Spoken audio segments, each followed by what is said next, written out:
Efnahagslegt vægi ferðaþjónustunnar hefur verið að vaxa mjög á undanförnum árum og greinin orðin ráðandi í íslensku efnahagslífi í dag.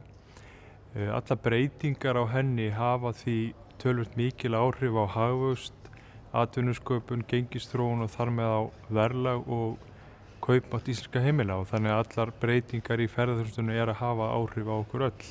Við teljum að framundan sé töluvert minni vöxtur en verið hefur á síðustu árum. Við erum að gera ráð fyrir því að ferðamönnum fjölgi 22% þessu ári, en síðan fari vöxtur niður í 8% á næsta ári sem er svona nálægt sögulegum meðalvexti hér á landi. En síðan gerum við ráð fyrir því að vöxturinn fari í 5% árið 2019 og verði þá í fyrsta skipti undir sögulegum meðalvexti frá árinu 2010. Við erum að gera ráð fyrir því að ef að spáin gengur eftir að þá verði fjöldi erlendra ferðamanna hér á landi 2,5 milljónir árið 2019 en til samanburðar komu hingað til lands 1,8 milljón ferðamanna í fyrra.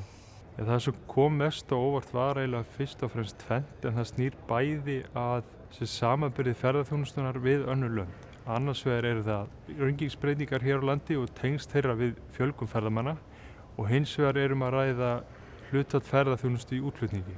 Og ef við skoðum fyrra atriði að þá sjáum við það að samband raungengisbreytinga og fjölgunar ferðamanna hér á landi hefur verið með öfugum hætti en annars staðar.